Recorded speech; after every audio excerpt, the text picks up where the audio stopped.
আসসালামু আলাইকুম। হ্যালো বিয়ার্স, আজকে সৌদি আরবের তাপমাত্রা 48 ডিগ্রি সেলসিয়াস। এই যে কড়াইটি রোদ্রে গরম দিয়েছিলাম, দেওয়ার পরে পরে ওখানে তেল দিয়েছি, দেওয়ার পরে ডিমটি ভেঙে দেখেন ওই যে তেল কীভাবে বলকাচ্ছে। দেখেন বন্ধুরা, দেখেন তেল কীভাবে বলকাচ্ছে। কড়াই গরম হয়ে গেছে, পরে ডিমটি ভেঙে দিলাম। এই যে দেখেন নিচের এক পিঠ হচ্ছে।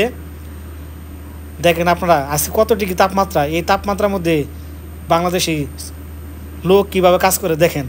এখানে তো একজন স্বাভাবিক লোক এমনি দাঁড়িয়ে থাকতে পারবে না। তারপরে দেখেন কড়াইটা গরম হয়ে গেছে, তেল গরম হয়েছে, তারপরে ডিমের এক পিঠ হচ্ছে।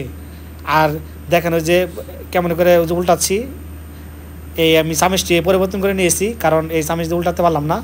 কিছুক্ষণ পর দেখেন আরেকটি চামিচ নিয়ে আসবো। দেখেন নিচের এক পিঠ হয়ে গেছে। এই যে দেখেন আরেকটি চামিচ নিয়ে আসলাম বদলি করে।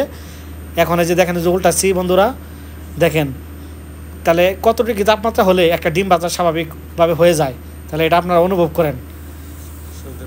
সৌদি আরবের তাপমাত্রা দেখেন, আজকে তাপমাত্রা 48 ডিগ্রি সেলসিয়াস। ওই যে এক পিঠ হয়ে গেছে দেখেন বন্ধুরা, আমি উল্টিয়ে দিয়েছি।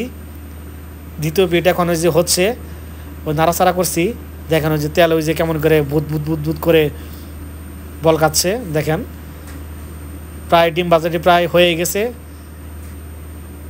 দেখেন ওই যে এই যে উপরের এক পিঠ হয়ে গেছে, দ্বিতীয় পিঠ এখন হচ্ছে। দেখেন এই তাপমাত্রার মধ্যে আমরা বাংলাদেশি লোকেরা 7 লক্ষ 8 লক্ষ টাকা খরচ করে আসি, কাজ করি।